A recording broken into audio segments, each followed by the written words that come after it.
बहुत बड़े सौभाग्य की बात है कि देश के जाने माने शिक्षक डॉक्टर विकास दिव्य कीर्ति किसी तारीफ़ के मोहताज नहीं हैं। फिर भी मैं ये बताना चाहूँगा कि आज दिल्ली के हिंदू विश्वविद्यालय में उनके गुरु प्रोफेसर रामेश्वर राय का विदाई समारोह कार्यक्रम है और इस कार्यक्रम में डॉक्टर विकास दिव्य कीर्ति और उनके गुरु प्रोफेसर रामेश्वर राय एक ही मंच पर हैं।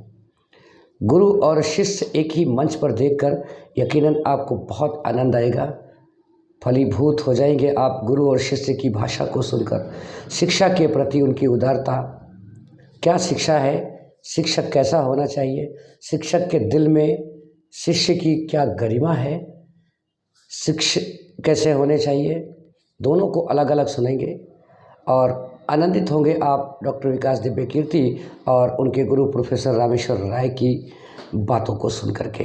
ये बहुत ही बड़ा सौभाग्य है कि देश के जाने माने शिक्षक डॉक्टर विकास दिव्य कीर्ति और उनके गुरु प्रोफेसर रामेश्वर राय एक ही मंच पर हैं। आनंदित होइए, आनंद लीजिए। शिक्षा का महत्व क्या है, शिक्षक कैसा होना चाहिए, शिक्षक और शिष्य के बीच का पवित्र रिश्ता कैसा होना चाहिए।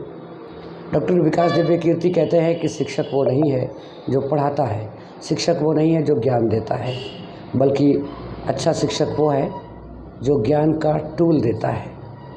और भी बहुत कुछ बताया डॉक्टर विकास दिव्य कीर्ति ने। फूल झड़ते हैं उनके गुरु प्रोफेसर रामेश्वर राय के मुखमंडल से, उनकी भाषा से तृप्त हो जाएंगे। आइए हम आप मिलकर सब सुनते हैं डॉक्टर विकास दिव्य कीर्ति और उनके गुरु प्रोफेसर रामेश्वर राय को।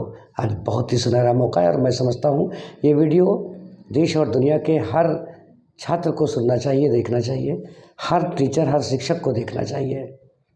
यकीनन दिल खुश हो जाएगा ये वीडियो देखकर। आइए सुनते हैं।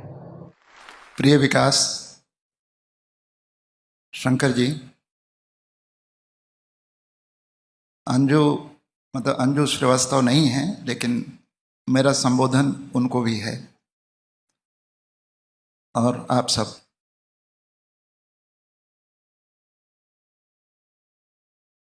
सबसे पहले तो विकास और मुझ में जो अंतर है यहाँ से मैं शुरू करना चाहता हूँ। मैं जानता हूँ कि सरकारी और औपचारिक वक्तव्य का ये तरीका नहीं है,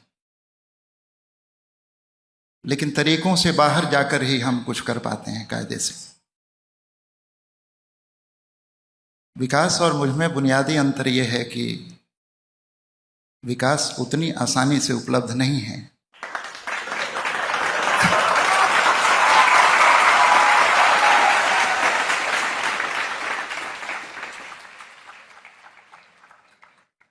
जितनी आसानी से मैं उपलब्ध हूं।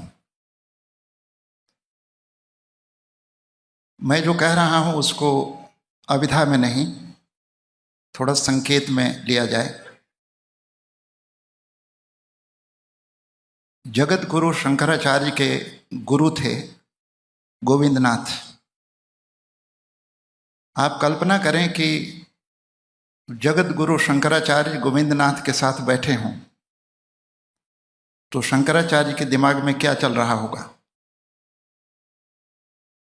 मैं विकास की दुविधा को और परेशानी को समझ पा रहा हूं। वो जब मंच पर आएंगे तब ये दुविधा आपको दिखाई पड़ेगी। अध्यापन के लगभग 38 वर्ष हो गए हैं मुझे। गूगल वगैरह से जो लोग परिचय पढ़ देते हैं वो गलत वलत भी पढ़ देते हैं। तो मैंने 1988 से पढ़ाना शुरू किया और 1989 में इस कॉलेज में आया। अपने 38 वर्षों के अध्यापन में जिस विद्यार्थी को मैंने सबसे संकोची पाया, यानी विकास में इतना अधिक संकोच है अभी तक, मैं कई बार हैरान होता हूं और फिर ये निष्कर्ष निकालता हूं कि एक विद्यार्थी का संकोच ही एक शिक्षक को बड़ा बनाता है।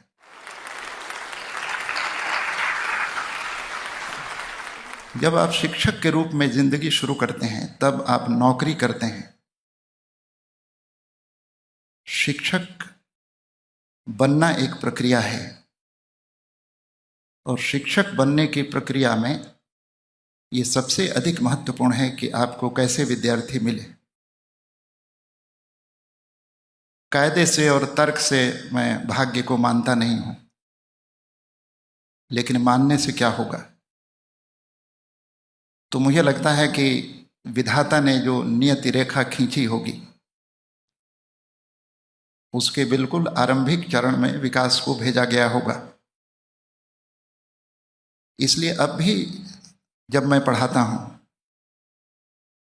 तो अब ये कह देने में कोई हर्ज नहीं है कि मुझे लगता है कि विकास क्लास में बैठे हुए हैं, और ऐसी स्थिति में मैं कभी भी ऊंचाई से नीचे नहीं आ पाता। इसलिए मेरे यहां अध्यापन का कोई भी औसत नहीं है। मैं हिमालय को संबोधित करता हूं, और ऐसी स्थिति में आपके अध्यापन में निश्चित रूप से एक उदात्तता पैदा हो जाती है। लोग नहीं देख पाते, विद्यार्थी नहीं देख पाते कि मैं वास्तव में किसको पढ़ा रहा हूं। दरअसल मैं विकास को ही पढ़ा रहा होता हूं और लोगों को लगता है कि ये तो मुझे पढ़ा रहे हैं। तो इस अर्थ में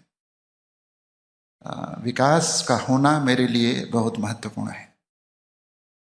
आप यह जानकर कई दिनों तक हैरान रह सकते हैं, बल्कि महीनों तक, कि कॉलेज से निकलने के बाद विकास से मेरी यह तीसरी मुलाकात है। यानी 28 वर्षों में केवल 3 मुलाकातें, जिसमें आज की मुलाकात भी शामिल है। तो 2 मुलाकातें केवल हैं, एक पुस्तक मेले में और एक भारतीय संसद के सेंट्रल हॉल में। वहां भी इसने शब्द अच्छा नहीं है, इसलिए मैं आदर सूचक ही यहां कहूंगा। इन्होंने कहा कि सर मैं आपको सुनने आया हूं। तो इस दृष्टि से आज का दिन एक तरह से दिल्ली के स्तर पर कुंभ जैसा है।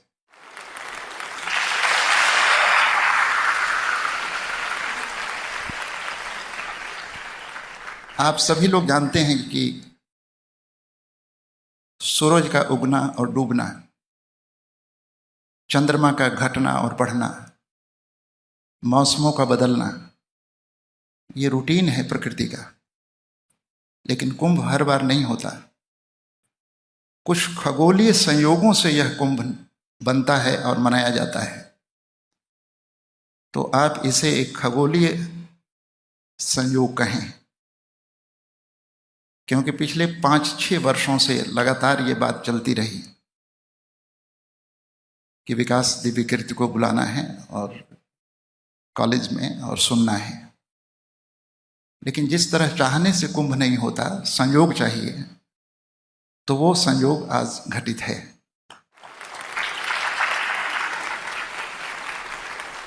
मैं चाहता हूं और मैं जानता भी हूं कि आप लोग विकास को सुनना चाहते हैं। लेकिन 2 बातें मैं आपसे कहना चाहता हूं। एक तो शिक्षक के बारे में। मोटे तौर पर हमारी इस व्यवस्था में शिक्षक की भूमिका,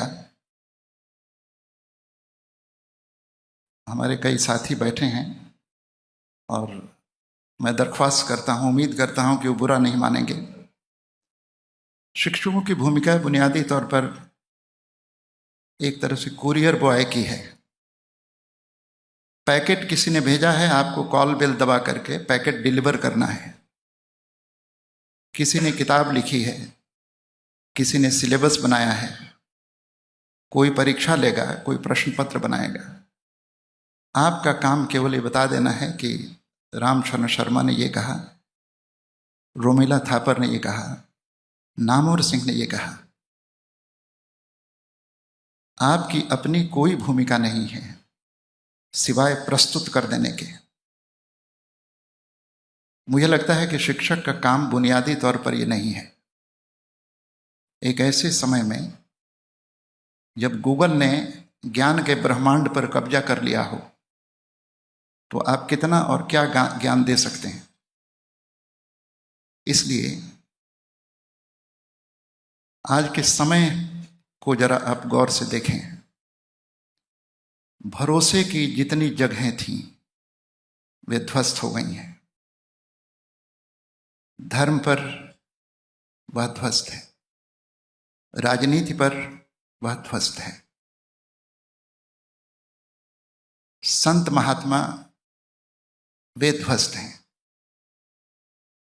और 19 से या 18 से 22 वर्ष के बीच में जो बच्चे आंखों में सपने भरकर विश्वविद्यालयों की चौखट पर आते हैं, वे ज्ञान की खोज में नहीं बल्कि भरोसे की खोज में भी आते हैं।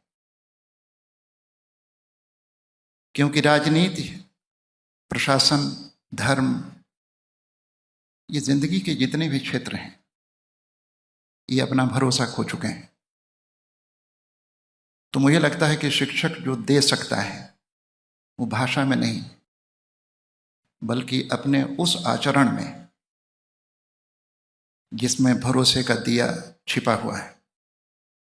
तो शिक्षक ज्ञान के कारण महत्वपूर्ण नहीं है बल्कि भरोसे के खंडहर में वह एक साबुत ईंट की तरह बचा रहता है।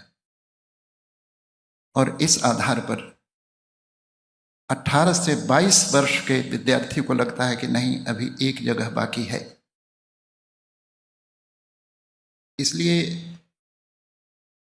गर्म लू के थपेड़ों पर या थपेड़ों से फूल की मुरझाई हुई पंखुड़ी पर शिक्षक ओस की बूंद की तरह है। तब लगता है कि नहीं, सब कुछ खत्म नहीं हुआ है। और अगर सब कुछ खत्म नहीं हुआ है तो शुरुआत की जा सकती है। शिक्षक केवल शुरुआत का एक भरोसा है कि नहीं, अभी भी कुछ संभव है। इसलिए विद्यार्थियों के जहन में और खासतौर पर विकास के जहन में अगर मैं हूं तो इसलिए नहीं मैंने ये एमए का सिलेबस कुछ पढ़ा दिया, मुक्तिबोध पढ़ा दिया या कामायनी मैंने पढ़ा दिया। ये सारा पढ़ाया हुआ दरअसल पत्ते की तरह झड़ जाता है और सब कुछ झड़ जाने पर भी पेड़ रह जाता है नए पत्तों की प्रतीक्षा करता हुआ। इसलिए भरोसे के कारण शायद मेरी कोई सार्वजनिक भूमिका हो सकती है। आखिरी एक बात मैं कहना चाहता हूं कि हम सभी लोग जानते हैं ये एक हिमालय है। हिमालय में एक कमल होता है, ब्रह्म कमल। और हिमालय तो शुरू हो जाता है काठगोदाम से। काठगोदाम में ब्रह्म कमल नहीं खिलते, वे हिमालय की ऊंचाइयों में खिलते हैं। विकास मेरे अध्यापकीय जीवन के ब्रह्म कमल हैं। धन्यवाद।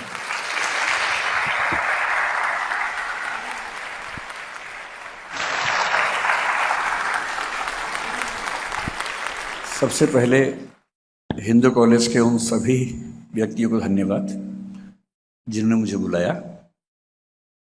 ऐसी अफवाह मंच पर फैली हुई है कि मुझे 5-6 साल से बहुत बुलाया जा रहा था और मुझसे मिलना बड़ा मुश्किल काम है, मुझे बुलाना बड़ा मुश्किल काम है, लेकिन दरअसल ऐसा था नहीं। ये ज़रूर है कि मैं बहुत संकोची हूँ व्यक्तिगत जीवन में, और जैसे मुझे कोई बुलाता है मैं सोचता हूँ कि कैसे मैं मना करूँ, कैसे कोई ठोस वजह बताऊँ कि मुझे न जाना पड़े, और बता भी देता हूँ, आमतौर पे बच जाता हूँ। पर जो बातें हमारी टीम को एकदम स्पष्ट हैं, उनमें से एक बात यह है कि जो 2 कॉलेज मेरे दिल्ली विश्वविद्यालय में हैं एक जाकिर हुसैन कॉलेज और एक हिंदू कॉलेज। यहाँ से जब भी निमंत्रण आएगा मैं मना नहीं करूँगा। तो पिछले साल सच में कोशिश हुई, इसी सोसाइटी के जो अध्यक्ष थे आदित्य तोमर उनका नाम था, वो मिलने भी आए, मैं भी मिला। अच्छा, वाग्मी से थे।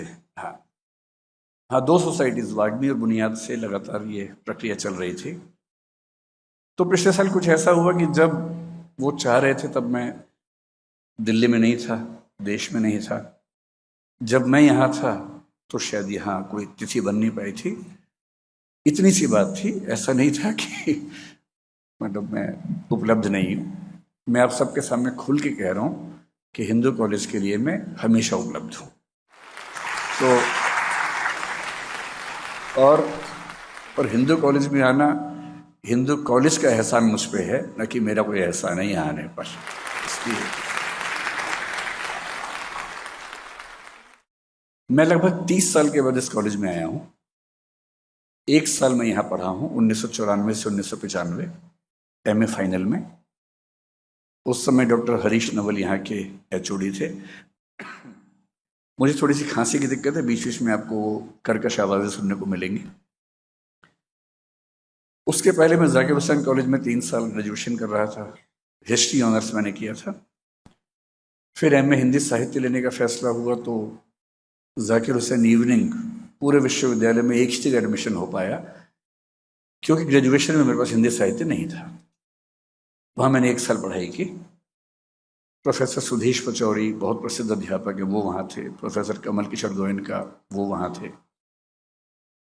फिर 1 साल के बाद मैंने, इसलिए कि एक तो मैं रहता था इसी कैंपस में, हिंदू कॉलेज पास भी था, इसलिए भी कि हिंदू कॉलेज की ख्याति थी हिंदी विभाग में कि सबसे अच्छा अध्यापन अगर होता है तो वहीं होता है।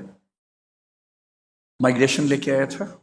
हरीश नवल सर ने मुझे 1-2 डिबेट्स में सुना था, तो वो मुझे पसंद करते थे। मैंने उनसे आग्रह किया तो उन्होंने पूरी मदद की। तब तक मुझे सर के बारे में अंदाजा नहीं था। क्लासेस करने में मेरी रुचि बहुत कम थी, बहुत ही कम। अब क्योंकि मुझे इलेक्शन या कोई सरकारी नौकरी नहीं करनी है तो मैं बिना वक्त के झूठ क्यों बोलूं। मैंने 3 साल की ग्रेजुएशन में कुल 3 क्लासेस की थी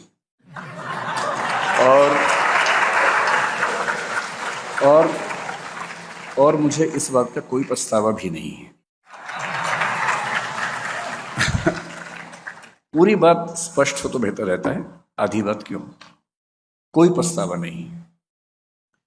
मैंने 3 क्लासेस की थी। मैंने पूरा मौका दिया था टीचर्स को कि वो मुझे रोक सके, पर वो नहीं रोक पाए। तो मैं मानता हूं कि वो विफल हुए। ये मैं मजाक में कह रहा हूं, इसको अहंकार मत समझिएगा, है ना, मैं मजाक में कह रहा हूं। एमए प्रीवियस में मैं जिस कॉलेज में था वहाँ बहुत बड़े बड़े अध्यापक थे। मैंने जैसे नाम बताया आपको, देश भर में उनकी ख्याति थी। मैं उनसे मिलता भी था, पर क्लास में कभी नहीं गया, क्योंकि मुझे क्लास के नाम से ही अरुचि थी। क्लास के 40, 45, 50 मिनट मुझे लगता था कि कैसे ये समय बीते। फिर मैं एमए फाइनल में आया। मैंने एमए के दौरान विश्वविद्यालय में शायद 5-7 क्लासेस की होंगी। उनमें से एक क्लास मुझे अच्छी लगी। अभी सर का जिक्र नहीं आया, वो उसके बाद आएगा। 5-7 क्लासेस मैंने विश्वविद्यालय में की, अलग अलग अध्यापकों की, प्रसिद्ध अध्यापक थे उनकी क्लासेस की, सब कुछ किया। एक क्लास अच्छी लगी, और वो क्लास विश्वविद्यालय में नहीं, हिंदू कॉलेज में हुई थी। हिंदू कॉलेज में क्लासरूम में नहीं, बगीचे में हुई थी बाहर। मेरे ख्याल से भी बगीचा होगा ही सामने की तरफ, है ना। हमारे एक अध्यापक थे, सर के मित्र भी थे, उनका नाम था प्रोफेसर दीपक सिन्हा। वो और सर मेरे ख्याल से लगभग एक ही बैच के रहे होंगे, आसपास रहे होंगे। मैं यहाँ से गुजर रहा था, 1-2 दोस्त साथ में थे, और तभी किसी ने बताया कि एक सर वहाँ क्लास ले रहे हैं, इनका नाम दीपक सिन्हा है, 3-4 बच्चे बैठे हैं, आप भी आ जाओ। तो स्वाभाविक अरुचि के चलते मैंने कहा नहीं, क्या करूँगा क्लास करके। तो दोस्त दो तीन से बोले यार थोड़ी देर बैठ जाओ फिर चलेंगे घूमने के लिए। तो मैं इसलिए बैठ गया कि ठीक है फिर घूमने जाएंगे। लेकिन उस आधे पौने घंटे में, एक घंटे में रघुवीर सहाय एक कवि हैं, हिंदी के पाठ्यक्रम में थे, उन्होंने उनके बारे में पढ़ाया, एक कविता पढ़ाई। और तब मुझे पहली बार लगा कि अच्छा कविताओं को ऐसे भी पढ़ाया जा सकता है। तो मेरे मन में पहली बार एक अध्यापक को लेकर बड़ा सम्मान का भाव आया कि हाँ इनसे सीखना चाहिए। पर दुर्भाग्य, ये 1995 की बात है, मेरा एमए हो चुका था उस समय, मतलब मैं फाइनल ईयर में था। कुछ दिन के बाद मेरा एमए हो गया। देखिए, पढ़ना और नंबर लाना ये दो एकदम अलग विधाएं हैं, इनमें कोई लिंक आपस में नहीं। मैं दिल्ली विश्वविद्यालय का सेकंड टॉपर था एमए में, 65% अंक थे। एमए फाइनल में ही यूजीसी का एग्जाम देके नेट जेआरएफ कर चुका था, मैं फेलो था, हिंदी साहित्य से ही था। उसके बाद भी सच कहूं तो मुझे हिंदी साहित्य समझ नहीं आता था, तथ्य पता थे, कोई बात करेगा तो मैं उसे जवाब दे दूंगा, एक आध घंटा बोलना होगा तो बोल भी दूंगा, पर कोई विषय उसकी समझ क्या होती है ये समझ नहीं थी। हिंदू कॉलेज में जब आया तो मुझे यह 3 उपलब्धियां हुई। सबसे पहली उपलब्धि ये हुई कि जो अब मेरी पत्नी है वो यहां पढ़ती थी। तो उस समय वो भी यहाँ थी, मुझसे 1 साल जूनियर थी। हम लोग पहली बार मिले तो कॉलेज के बाहर थे, तब नहीं पता था कि हम एक ही कॉलेज में पढ़ते हैं। क्लास में भी नहीं जाता था, वो भी नहीं जाती थी, तो कॉलेज से फिर लिंक थोड़ा कम था। हालांकि ये सर की क्लास करती थी तो वहीं से लिंक बना। दूसरा, इनके एक बड़े अच्छे मित्र जो बैठे हैं सामने, प्रमोद द्विवेदी, ये अब दिल्ली विश्वविद्यालय में एसोसिएट प्रोफेसर हैं श्यामलाल कॉलेज में। तो तरुणा जो मेरी पत्नी है और प्रमोद ये बैचमेट से इसी कॉलेज में थे, तो इनके थ्रू प्रमोद से मिलना हुआ। प्रमोद ने मुझे कहा कि आपकी तैयारी ठीक तो चल रही है, लेकिन हिंदी साहित्य में जब तक आप रामेश्वर सर से नहीं पढ़ेंगे ना, वो बात नहीं आएगी। इस बात की तस्दीक मेरी अब जो धर्मपत्नी है, उस समय धर्म प्रेमिका थी, उन्होंने भी की। तो उन्होंने भी इस बात की तस्दीक की। तो जब इन्होंने बार बार जिद की, मैंने कहा देखो मुझे क्लास में जाके नींद आती है, नहीं मैं झेल पाता हूँ क्लास कोई भी। मैं कई टीचर से पढ़ के इतनी अरुचि डेवलप कर चुका था कि इच्छा नहीं होती थी क्लास में जाने की। इन्होंने बहुत जोर दिया कि नहीं एक बार आप एक क्लास कर लीजिए, अच्छा लगेगा, वो टॉपिक पढ़िए जो यूपीएससी में भी आता है। तो मैंने उस भयानक दबाव में 1-2 क्लासेस करने का फैसला किया, ताकि मैं इनको मतलब नज़र मिला सकूं कि मैंने कोशिश की थी, अध्यापक को मौका दिया था मैंने। कोई ऐसा ना समझे, सर धृष्टता के लिए माफ़ करते रहिएगा, मैं थोड़ा हंसी मजाक कर बैठता हूँ। तो फिर मैं सर की क्लास में आ गया तो उसके बाद की सारी चीज़ें इतिहास हैं।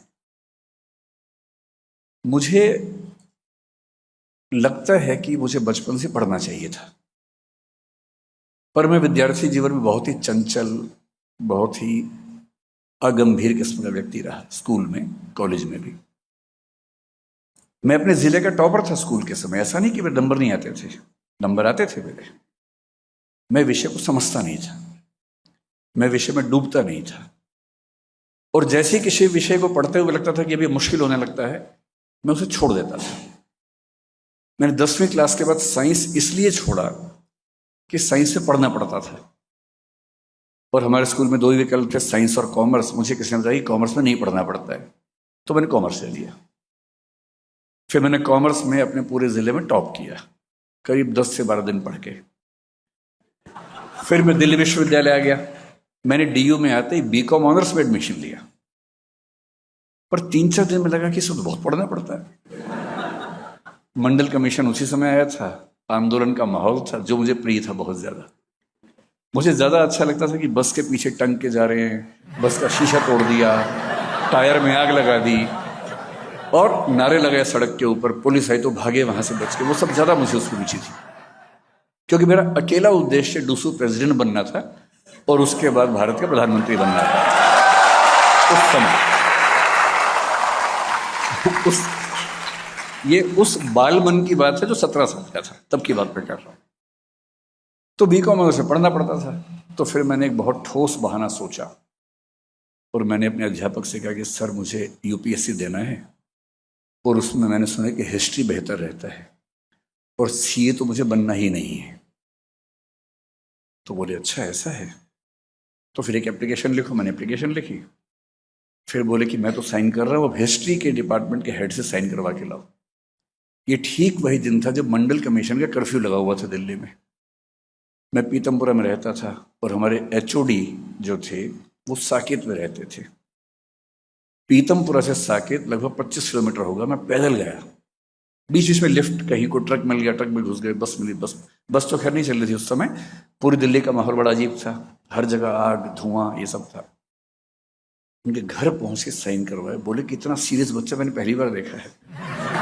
तो मैंने भी इस बात पे उनको काटा नहीं। मैंने कहा हाँ आप ठीक कह रहे हैं, आपने ठीक ही देखा है। और फिर गया, हिस्ट्री ऑनर्स लिया सिर्फ इसलिए कि हिस्ट्री में पढ़ना नहीं पड़ेगा। शंकर जी से मेरी बात चल रही थी। शंकर जी और मैं एक ही बैच के हैं, 90 से 93। ये भी हिस्ट्री के विद्यार्थी थे, मैं भी हिस्ट्री का था। मिले आज हम पहली बार है जीवन में, लेकिन हम एक ही बैच के लोग हैं। फिर मैंने पहले साल में काफ़ी पढ़ाई करके 44% अंक अर्जित किए, जो मेरे पूरे करियर का सबसे खराब स्कोर है। फिर सेकंड साल में बहुत कोशिश करके संभाला तो मैं किसी तरह से 51 तक पहुंचा। मेरे ग्रेजुएशन में 51% अंक हैं। मैं खुल के इसलिए कह रहा हूं कि आप में से जिसके नंबर कम आ रहे हैं चिंता मत कीजिएगा, नंबर जीवन में कहीं काम नहीं आते। इस बात को बिल्कुल मन से निकाल दीजिए। और 3 साल मैंने इतिहास कितना पढ़ा, जितना मेरे रूममेट ने नोट्स बनाए थे उतना ही पढ़ा। मेरा एक अच्छा रूममेट था, हालांकि वो हंसराज कॉलेज में पढ़ता था, मैं जाकिर हुसैन में था, और वो नोट्स अच्छे बनाता था। तो वो पता भी करता था कि इस बार क्या क्या आने वाला है, उन्हीं के नोट्स बनाता था, कुछ कहीं से मैनेज करता था फोटोकॉपी। अच्छा दोस्त था मेरा। तो एग्ज़ाम से 7 दिन पहले 8 दिन पहले बोलता था कि ये निगलना है और पेपर में उगलना है। और इस निगल उगल कार्यक्रम में मैं निष्णात था। निष्णात को अंग्रेजी मास्टर कहते हैं, आपकी जनरेशन पता नहीं समझेगी या नहीं। मास्टर का मतलब, एक्सपर्ट का मतलब निष्णात। मैं निष्णात था, ठीक नंबर आ गए। 55% फाइनल ईयर में थे, जो सब एवरेज करके 51 हुए। पर मैं खुशी की बात है कि अपने कॉलेज में, क्योंकि बाकी विद्यार्थी बहुत खराब थे, मैं वहां भी टॉपर था। उसमें मेरी कोई भूमिका नहीं है, बाकी बच्चों की भूमिका है। वो मुझसे भी खराब थे, इसलिए मैं टॉपर था। लेकिन मुझे डीयू में सबसे ज्यादा मजा किस चीज में आता था? इलेक्शन लड़ने में, डिबेट्स करने में। हाँ, मैं डिबेटर था, मैं स्कूल में खूब डिबेट्स करता था। मेरे माता पिता का योगदान रहा, उन्होंने मजबूर किया कि मैं मंच पे जाऊं, और मैं उनका बड़ा कृतज्ञ हूं। मैंने डीयू में 3, 4, 5 साल की डिबेटिंग लाइफ में, क्योंकि फर्स्ट ईयर में मंडल कमीशन था, डिबेट्स हुई नहीं उस साल। उसके बाद से डिबेट्स की। डिबेट मेरे लिए रोजी रोटी का सवाल था। मैं घर से पैसे नहीं लेता था, मेरे घर में पैसे थे भी नहीं उस समय। मैंने 17 साल की उम्र से आज तक अपने घर से एक पैसा भी नहीं लिया है। और मैंने जो 4-5 साल डीयू में गुजारे, डिबेट से अपना खर्चा चलाया, हॉस्टल का, पढ़ाई का सारा खर्चा चलाया। ये मंच भी मुझे याद है कि मैंने यहाँ भी डिबेट जीती हुई है, इसी मंच पर जीती हुई है। और डीयू में लगभग हर कॉलेज में एक आध डिबेट मैंने जीती होगी, क्योंकि उसकी संख्या कुल मिला के 300-400 से कम नहीं थी 4-5 साल के डिबेटिंग करियर में। अब आप सोच के देखिए कि एक ऐसा अहंकारी व्यक्ति जो जहां जाता है डिबेट जीत जाता है, जिसको अपने बोलने पर इतना गुमान है, और माहौल भी ऐसा होता था कि अगर मैं डिबेट में गया तो बच्चे मान लेते थे कि अब सेकंड के लिए फाइट करनी है, फर्स्ट के लिए नहीं करनी। ऐसा माहौल, और मुझे इसका अहंकार, गुरूर। ऊपर से एमए करते करते यूजीसी जेआरएफ हो गया था। भारत सरकार ने मान लिया था कि मैं विद्वान आदमी हूं। तो विद्वता का अहंकार गजब भरा हुआ था मेरे अंदर। पहला अटेम्प्ट 96 में देना था, मैं 21 साढ़े 21 साल का हुआ ही था उस समय। हॉस्टल में मजाक चलते थे हमारे दोस्तों के बीच में कि कोई अगर बहुत सीरियसली पढ़ रहा हो तो हम बोलते थे कि और ठीक से पढ़ो, सेकंड रैंक लाना है तुम्हें, क्योंकि फर्स्ट तो तय है, सेकंड ही तो मैक्सिमम अवेलेबल रैंक है, फर्स्ट तो है ही हमारा, उसमें कोई बात ही नहीं होनी। ऐसा अहंकारी व्यक्ति 2 व्यक्तियों के दबाव में एक क्लास में घुसा है। आप पूरा सीन समझ पा रहे होंगे। मैं इस भाव से घुसा हूं कि मुझे क्या पढ़ाएंगे। JRF होल्डर हूं, यूनिवर्सिटी का सेकंड रैंक होल्डर हूं, 65% नंबर मेरे MA में थे, कोई मजाक है। लेकिन मुझे एक क्लास होते तो समझ में आ गया कि चुप ही रहना ठीक है, सुनना ठीक है। और मेरे जीवन में अकेली क्लासेस, मैं बड़े स्पष्ट शब्दों में कह रहा हूं, ग्रेजुएशन की 3 क्लासेस, MA की 5 से 8 मान लीजिए, 10-11 क्लासेस कुल मिला के, और उसके बाद मैं सर के पीछे पढ़ के मैंने सर के साथ कम से कम 60-70 क्लासेस की होंगी, जिद करके। और जब तक मैंने सर से पूरा सिलेबस नहीं पढ़ लिया तब तक मैं बेचैन रहा। कभी कभी सर के घर पहुंच जाता था, रोहिणी में सर रहते थे, कि अगर सर यहाँ नहीं पढ़ाएंगे तो हमें तो शर्म किस बात की आनी है, घर पहुंच गए। हमें क्या पता कि सर मैडम बच्चा उनका पर्सनल टाइम भी हो सकता है कुछ, हमें क्या मतलब उस बात से भाई, हमें IAS बनना है, हम जगत गुरु हैं, हमको तो कैसे कोई टाइम नहीं देगा। तो हम तो बेशर्मी से सर के घर में घुस जाते थे कि सर पढ़ाइए कुछ भी करके, क्योंकि एग्जाम आने वाला है, हमें तो बताइए हिंदी आलोचना, हिंदी उपन्यास के इतिहास बताइए पूरा। असाध्य बिना उस समय नहीं थी, राम की शक्ति पूजा समझाइए, सरस्वती बताइए, अंधेरे में कविता समझाइए। और उन 3 महीनों में जो हुआ, अब मैं उसका थोड़ा सा आपको डिस्क्रिप्शन देना चाहता हूँ। मेरी स्थिति ये भी ये है कि मैं जानबूझ के उधर देखने से बच रहा हूँ, मैं जानबूझ के यहाँ देख रहा हूँ। जब मैं 12 साल का था तो मैंने स्कूटर चलाना सीख लिया था। वैसे लाइसेंस की उम्र 18 साल तब भी होती थी, पर हमें पता नहीं था। हम एक छोटे शहर में थे, वहाँ हर व्यक्ति चलाता था 12 साल की उम्र में, तो हम भी चलाते थे। तो 12 में सीखा, पैर नीचे नहीं लगते थे। तो जब घर पहुंचते थे हम पहले हॉर्न बजाते थे, कोई बाहर आके रोकता था स्कूटर को कि उतर जाए उससे। हम ब्रेक लगाते थे, बड़े भाई रोक लेते थे कि चलो उतर जाओ स्कूटर से। हम वैसे चलाते थे स्कूटर 12 की उम्र में। तो मुझे सिखाया था मुझसे जो नेक्स्ट, मैं सबसे छोटा हूँ, 2 बड़े भाई हैं, तो जो बीच वाले भाई हैं उन्होंने सिखाया था। बड़े विनम्र हैं, इतने विनम्र हैं कि उनके साथ मुझे लगता है कि मैं बड़ा भाई हूँ, जबकि वो मुझसे बड़े हैं, क्योंकि बहुत विनम्र हैं, बहुत अंतर्मुखी हैं। उन्होंने मुझे सिखाया, बढ़िया सिखा दिया, और मैं फर चलाने लगा स्कूटर। जब 15-20 दिन हो गए तब बड़ी हिम्मत करके मैंने बड़े भैया को बताया कि भैया मैंने स्कूटर सीख लिया है। बोले अच्छा चलो देखते हैं। बड़े भैया वैसे ही जैसे बड़े भैया होते हैं, पिताजी की फोटोकॉपी। तो वो पीछे बैठ के बोले चलाओ। अब 15 दिन का मेरा अभ्यास ठीक ठाक था स्कूटर का, और मैं छोटी गलियों में ऊपर नीचे ऐसे ऐसे करके सब चला चुका था, वीडियो गेम जैसा। अब मैंने स्टार्ट किया, क्लच, आज की जनरेशन पता नहीं क्लच गियर समझती होगी या नहीं, क्योंकि आजकल तो वो जो आप समझते हो तो बटन दबाया और झूम के चल पड़ा। उस समय ऐसा नहीं होता था। उस समय पहले स्टार्ट करना अपने आप एक प्रोसेस था, किक मारनी पड़ती थी, फिर क्लच दबाएंगे, पहला गियर लगाएंगे, फिर धीरे धीरे क्लच छोड़ना, उसी गति से स्पीड देनी है। उनका बैलेंस बहुत जरूरी होता था। बैलेंस न बने तो या तो आवाज रेस की बहुत तेज आएगी अगर रेस ज्यादा दी, नहीं तो घच घच घच करके रुक जाएगा स्कूटर। अब बड़े भैया पीछे बैठे हैं, घच घच घच रुक गया। भैया बोले यही सीखा। मैंने कहा 1 मिनट रुकना भैया। फिर ठीक किया, फिर स्टार्ट किया, फिर घच घच घच, 3 4 5 बार घच घच हुआ, और भैया बोले अभी नहीं, छोटे हो। वो जैसे ही पीछे बैठे मेरा स्कूटर बंद हो जाता था। मेरी हालत कुछ कुछ आज वैसी है। जिनसे सीखा है उनके सामने बोलना है, और मैं इसलिए जानबूझ के वहां देख नहीं रहा हूं कि वहां भैया बैठे, वरना घस घस घस हो गए मेरी गाड़ी रुक जाएगी, और मैं क्यों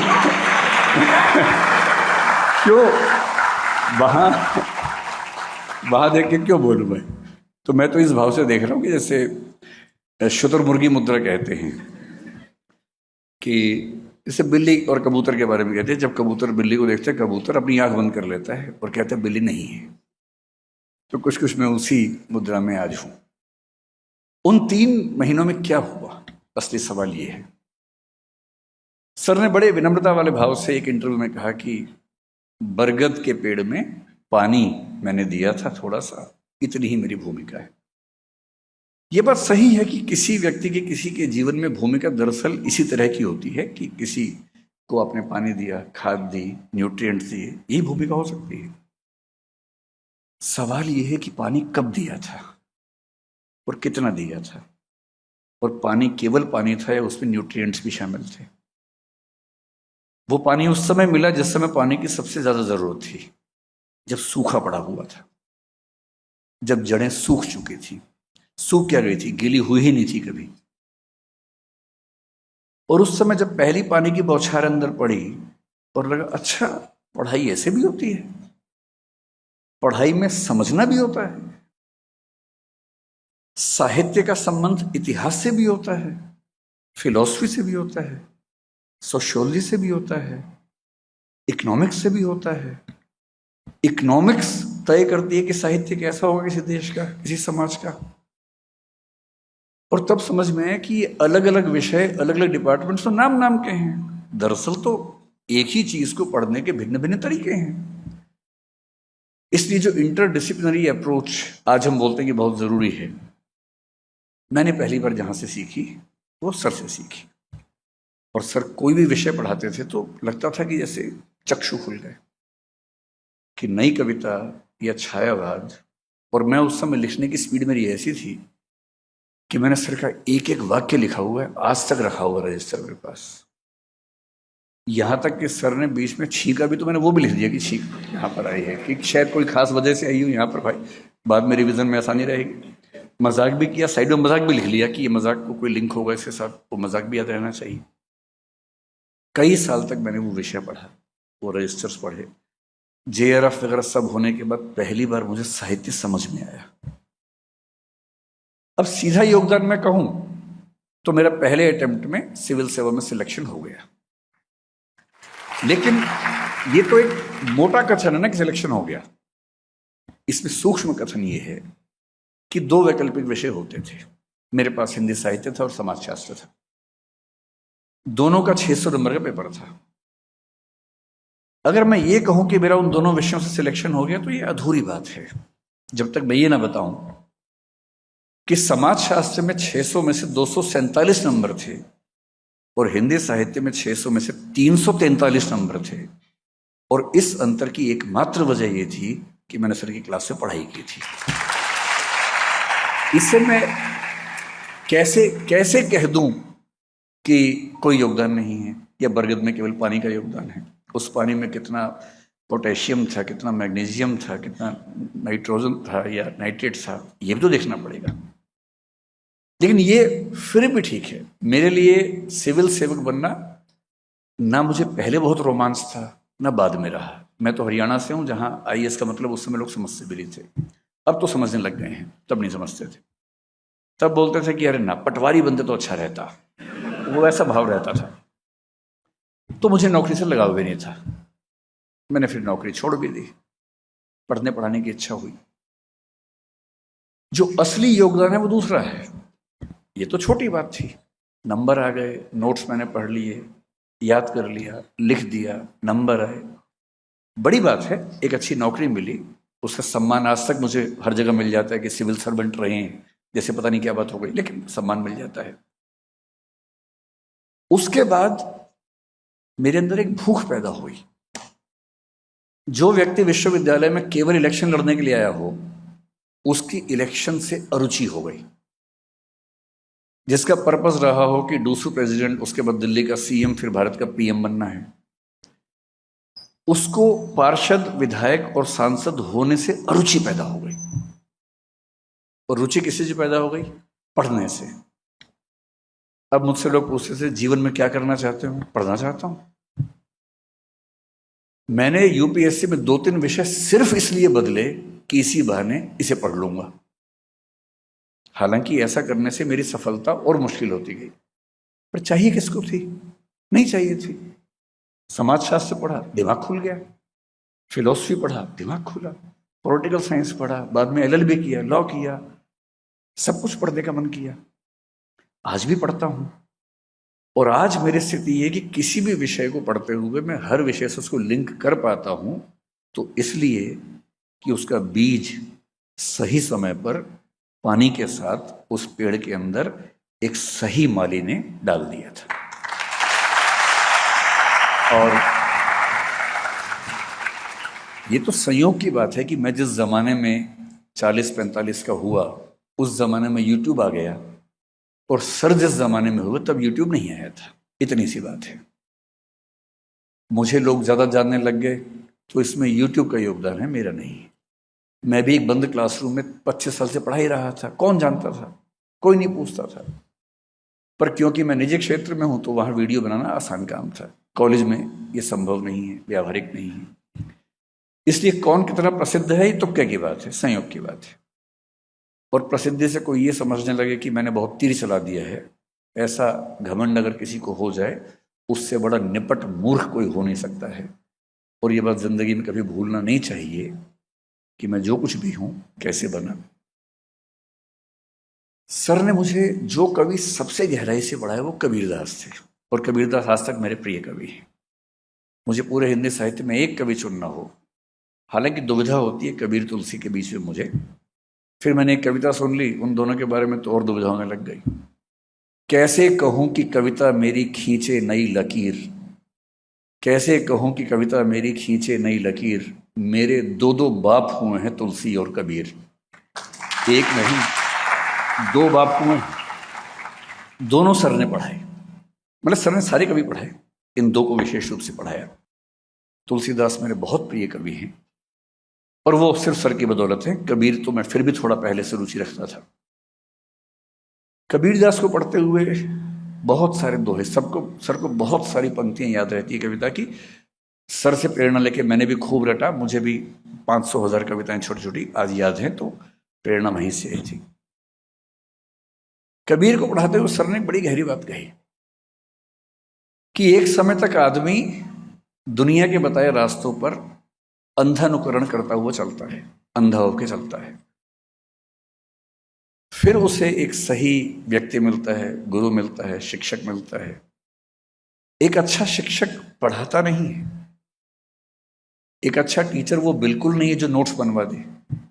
एक अच्छा टीचर वो बिल्कुल नहीं है जो बता दे कि रोमिला थापर ने ये कहा है और डीडी कोशाम्बी ने ये कहा है। ये तो सामान्य बात है। चैट जीपीटी के जमाने में कौन पूछता है इन सब बातों को? चैट जीपीटी के जमाने में टीचर्स को अपने अस्तित्व के बारे में फिर से सोचना पड़ेगा। मुश्किल होने वाला है, सीरियसली मुश्किल होने वाला है।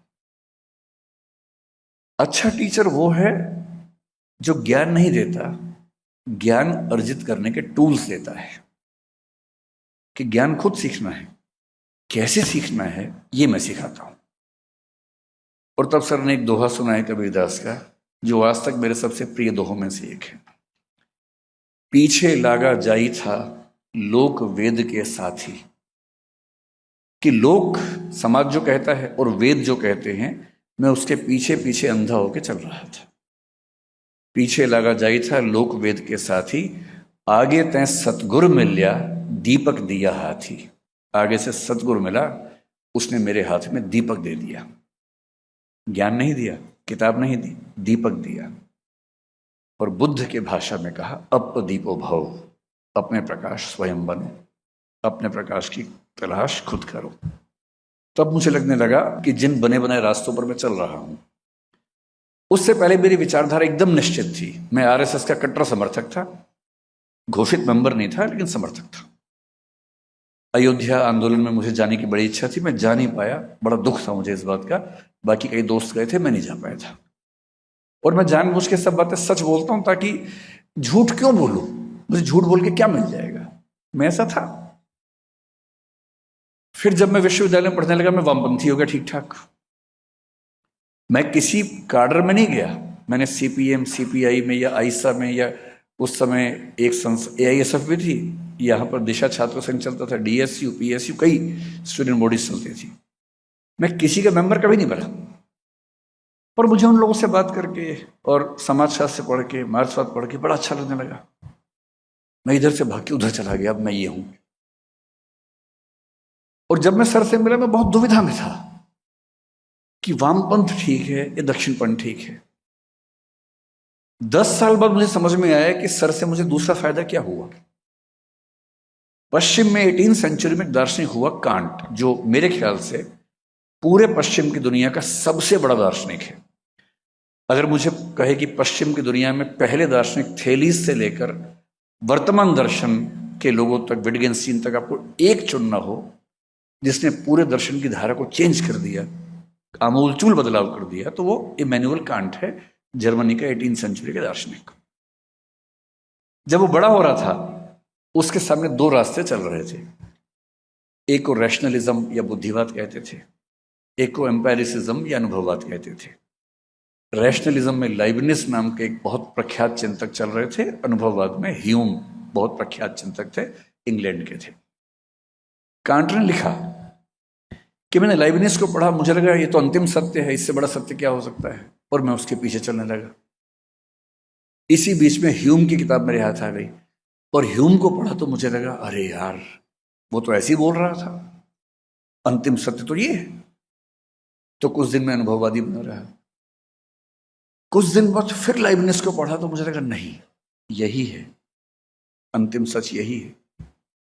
फिर ह्यूम को पढ़ा तो लगा ना, इससे अंतिम कुछ हो ही नहीं सकता है। और फिर वो लिखता है, इस कंफ्यूजन से मैं इतना परेशान हुआ, इतना परेशान हुआ, अंत में मैं समझ गया कि अपना ही रास्ता बनाना होगा। और वहां से एक नई थॉट पैदा हुई जिसको क्रिटिसिज्म कहते हैं, समीक्षावाद कहते हैं, जो पश्चिम के दर्शन की सबसे गहरी थॉट बनकर उभरी।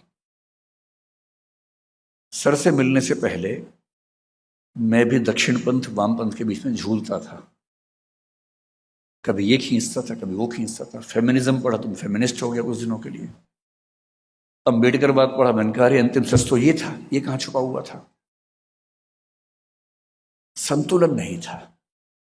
और जब बहुत सारे विचार आपको खींच रहे हैं और आप संतुलित ना हो तो आप क्या होगा, घंटे के हिसाब से आप अलग अलग वाद के शिकार होते रहते हैं। सुबह आप संघवादी थे, शाम को मार्क्सवादी हो गए हैं, दोपहर को फेमिनिस्ट होते हुए निकले हैं, रात को किसी से बात हुई अम्बेडकरवादी हो गए थोड़ी देर के लिए। बैलेंस बन ही नहीं पा रहा। सर के अंदर जो बात मुझे सबसे अच्छी लगती है वो ये कि मैंने पहली बार किसी को देखा जीवन में कि कोई व्यक्ति कार्ल मार्क्स के बारे में बात करते हुए उतना ही सहज जितना सिगमंड फ्रॉइड पे बात करते हुए, जितना चार्ल्स डार्विन पे बात करते हुए, उन सबकी किताबों का रेफरेंस देके उनकी थॉट्स पर बात करना।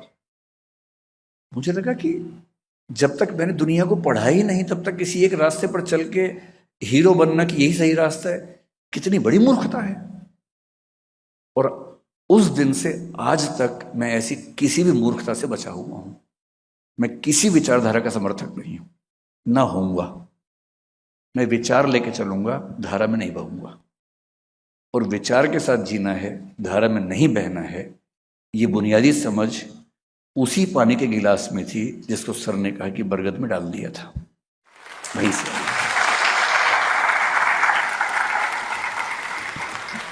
किसी अध्यापक का किसी विद्यार्थी के जीवन में क्या योगदान हो सकता है, इसकी बहुत बहुत तरह की कहानियां होती हैं। पश्चिम के विचारकों में घमंड थोड़ा ज्यादा नजर आता है, कुछ बड़े विनम्र भी हुए। सुकरात का शिष्य प्लेटो था, मैं तो वैसा बनना चाहता हूं। प्लेटो जैसा बौद्धिक तो मैं नहीं हूं, प्लेटो जैसा विनम्र बनना चाहता हूं। सुकरात ने प्लेटो को बहुत सिखाया, प्लेटो ने बहुत किताबें लिखी, और प्लेटो ने एक भी किताब में एक भी वाक्य अपना कह के नहीं लिखा, सारे वाक्य सुकरात के कह के लिखे। इस भाव से कि मैंने हल्का फुल्का जोड़ दिया होगा, मूल भाव तो वहीं से आया है, मेरा क्या है इसमें। और उस प्लेटो का शिष्य अरस्तु था। उस अरस्तु ने प्लेटो के सारे सिद्धांतों को सिर के बल खड़ा कर दिया। अरस्तु बहुत महान विचारक है, पर उसमें अहंकार भी कम नहीं है। उसे महिलाओं के बारे में इतनी उठपटांग बातें कही, दासों के बारे में इतना खराब खराब लिखा, पर बड़ा विचारक तो था ही। और इसलिए अरस्तु का विद्यार्थी कोई महान विचारक नहीं बना, सिकंदर बना। क्योंकि आक्रामक अध्यापक का विद्यार्थी आक्रामक ही हो सकता है। वो दुनिया को जीतने में लगा रहा, खुद को नहीं जीत पाया। डायोजनीज नाम का दार्शनिक एक बार सिकंदर से उसकी बात चल रही थी। डायोजनीज एकदम मस्त मौला, जैसे सर है, कुछ मतलब नहीं दुनिया जहां से, जो बुनियादी जरूरतें हैं पूरी हो रही हैं, पर्याप्त है। डायोजनीज एक सिनिक फिलोसफर था, अमीर आदमी था, सब छोड़ के, बुद्ध की तरह सब छोड़ छाड़ के एक सड़क के पास रखे हुए एक टब के अंदर रहता था, सारी संपत्ति छोड़ के बैठ। उसके पास कुल संपत्ति क्या थी? पानी पीने का एक गिलास और एक आध कपड़ा जो वो पहनता था। एक दिन गिलास चोरी हो गया, तो लोगों ने कहा यार तुम्हारे तो गिलास भी चोरी हो गया। वो बोला यार मजा आ गया मुझे, कल तक मुझे नींद आते हुए ना परेशान रहता था गिलास कोई लेना जाए, अब चला गया, परेशानी ही नहीं हो रही। और रही बात पानी पीने की, जब मैं कल नदी पे गया गिलास भर रहा था तो पड़ोस में एक कुत्ता आया, वो सीधे पी रहा था, तो मैं भी सीधे पी लूंगा, क्यों गिलास ढो बिना बात के। जब सिकंदर ने उसकी ख्याति सुनी, सिकंदर राजा था, तो सिकंदर उसके पास गया। वो आदमी आराम से लेटा हुआ धूप में, सिकंदर सामने आके खड़ा हुआ। सिकंदर बोला मैं यूनान का राजा सिकंदर हूं। उसने यूं देखा, बोला हाँ जानता हूं। बोले मैं आपसे बहुत प्रभावित हूं डायोजनीस, क्या मैं तुम्हारे लिए कुछ कर सकता हूं? उसने कहा हाँ, थोड़ा साइड में हो जाओ, धूप आ रही थी।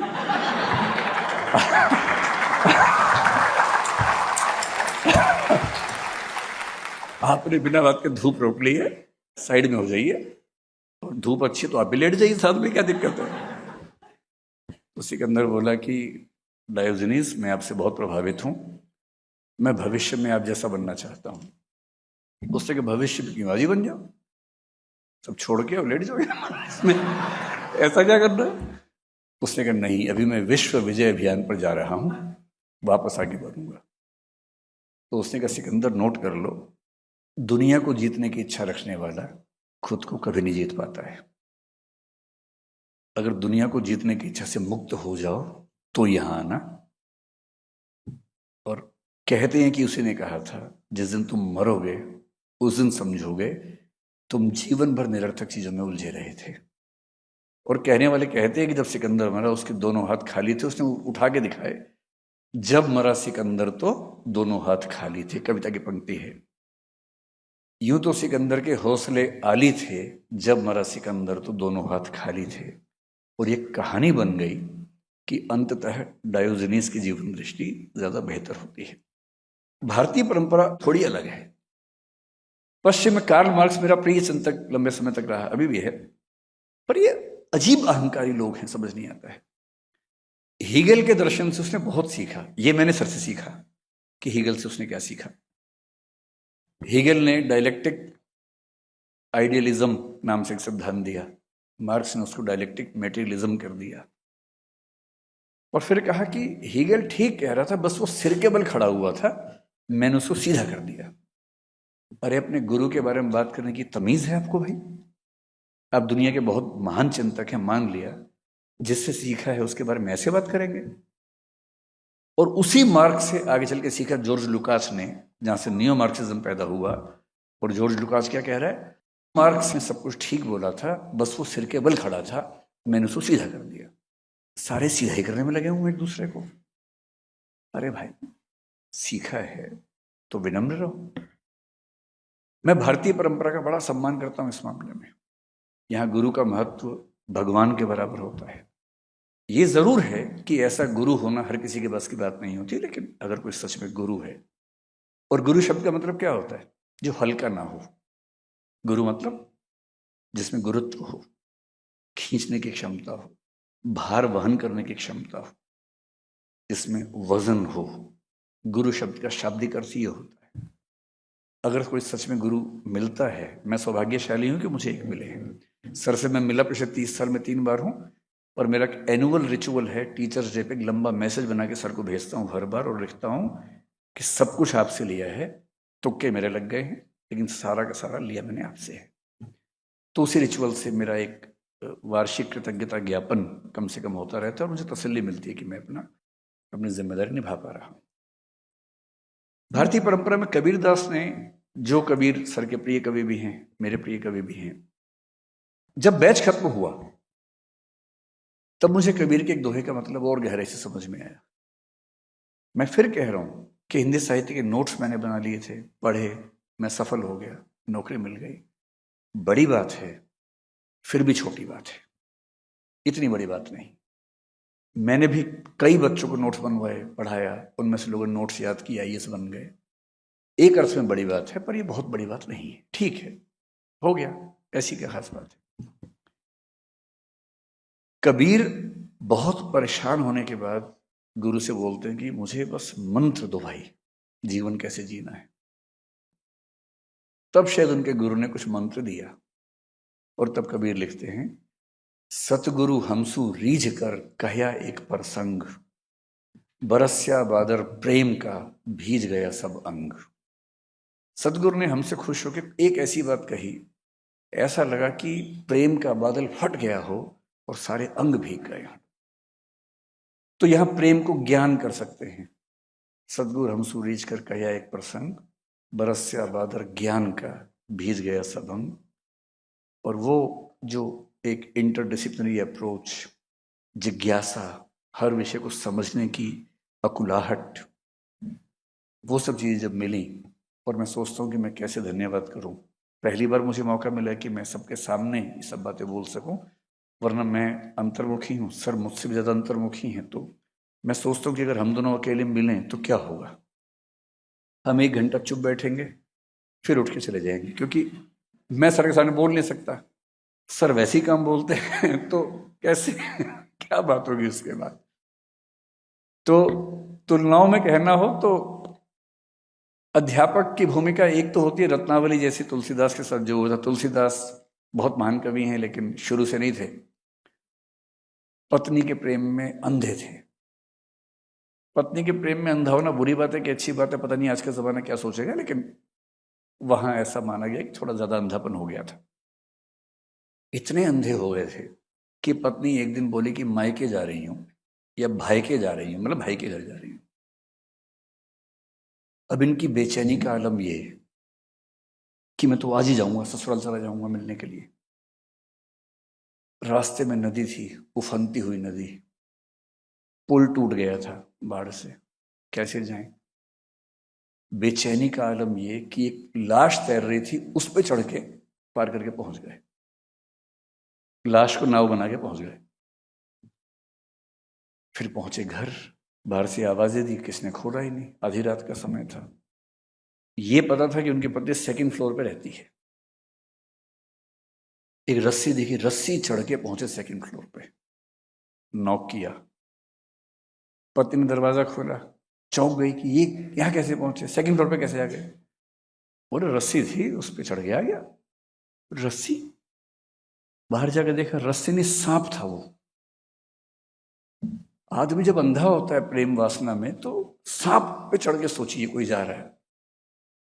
तब पति ने ऐसी फटकार लगाई, बोले जितनी आसक्ति मेरी देह से है, उसकी 1% भी राम से होती ना, तुम्हारा जीवन बेहतर हो गया होता। वहां से टर्निंग पॉइंट आता है, वो जाते हैं चित्रकूट, और उस चित्रकूट में रहना शुरू करते हैं, वहां रह के साधना करते हैं। तब राम और हनुमान से उनकी कहते हैं कि एक स्वप्न में मुलाकात होती है, वहां से रामचरितमानस पैदा होती है, हनुमान चालीसा पैदा होती है। अब रत्नावली से बाद में कोई पूछे आपका क्या योगदान है, वो कहे कि मैंने तो खाली डांटा था एक बार, या सर कह रहे खाली पानी डाला था थोड़ा सा। पर वो डांट कितनी क्रांतिकारी है। विद्योत्तमा न डांटती कालिदास को तो वो कभी कालिदास न बनता। एक मूर्ख किस प्रकार व्यक्ति बना रहता जीवन भर, विद्योत्तमा की डांट ने ही उसको कालिदास बनाया। और एक आखिरी उदाहरण जो मुझे सबसे प्रिय है, डॉक्टर अंबेडकर ने लिखा है। अंबेडकर ने जब 10वीं क्लास पास कर ली, वो अपने परिवार, संयुक्त परिवार, अपने पूरे मोहल्ले के पहले व्यक्ति थे जिसने 4थी क्लास पास की थी। 4थी क्लास पास हुई तो बड़ा मतलब माहौल बन गया कि किसी बच्चे ने 4थी क्लास पास की है, ऐसा परिवार था उनका। करते करते 10वीं क्लास पास कर ली। जब 10वीं क्लास पास कर ली तो उनके एक अध्यापक थे, डॉक्टर कृष्ण जी अर्जुन केलुस्कर कहते हैं उनको। किर्लोस्कर जी ने कहा कि तुम पढ़ने में इतने अच्छे हो, अपने समाज में सबसे अलग हो, शायद ही कोई बच्चा है जो इतना गहराई से पढ़ता है। मैं तुम्हें एक किताब देता हूं पढ़ने के लिए। अपनी लिखी हुई एक किताब दी जिसका नाम है गौतम बुद्धाचे चरित्र, मराठी किताब है। 1907 की बात है, 1898 में किताब लिखी थी उन्होंने। 1907 में अम्बेडकर ने 10वीं क्लास पास की तो वो किताब दी। मराठी में गौतम बुद्ध की जीवनी है। और गौतम बुद्ध की जीवनी एग्जैक्टली वो नहीं जो हम सुनते हैं, उसमें कुछ कुछ थोड़े चेंजेस हैं। वो कभी चेंजेस विस्तार में बात करेंगे उसके बारे में, मौका मिलेगा तो। डॉक्टर अम्बेडकर क्या कहते हैं? वो लिखते हैं कि मेरे जीवन का टर्निंग पॉइंट वो किताब थी। वो किताब मुझे ना मिलती तो मैं वो ना होता जो आज दुनिया मुझे जानती है। इसलिए एक महान अध्यापक वो होता है जो अपने विद्यार्थी के अंदर जिज्ञासा पैदा करे, अपने विद्यार्थी को अंतर्दृष्टि दे, अपने विद्यार्थी को एक बेहतर मनुष्य और बेहतर साधक बनने में प्रेरणा दे। इन्हीं शब्दों के साथ ये कहते हुए कि मैं कितना भी कह लूं उस एहसान के नजदीक भी नहीं पहुंच पाऊंगा जो मुझ पे है। भाषा की अपनी सीमा होती है, उन सीमाओं के तहत जो कहना संभव था वो मैंने कहा। असाध्य वीणा कविता में अज्ञेय का प्रियंवत जब वीणा बजा देता है तो लोग उसको थैंक यू बोलते हैं कि आपने कमाल कर दिया, आज तक कोई नहीं बजा पाया, आपने वीणा बजा दी। तो वो ईमानदारी से कहता है पूरी सभा के सामने, श्रेय नहीं कुछ मेरा, मैं तो डूब गया था स्वयं शून्य में। वीणा के माध्यम से अपने को मैंने सब कुछ को सौंप दिया था। सुना आपने जो वह मेरा नहीं, न वीणा का था, वह तो सब कुछ की तथता थी। वह महाशून्य, वह महामौन, अनाप्त, अद्रवित, अप्रमेय, शब्दहीन जो सब में गाता है। और कविता की अंतिम पंक्ति है कि उठ गई सभा, सब अपने अपने काम लगे, युग पलट गया। मैं भी अंतिम पंक्ति यही कहूंगा, आज का भाषण भी जो आपने सुना है वो भी मेरा नहीं था, वो भी यहां से आया है। धन्यवाद।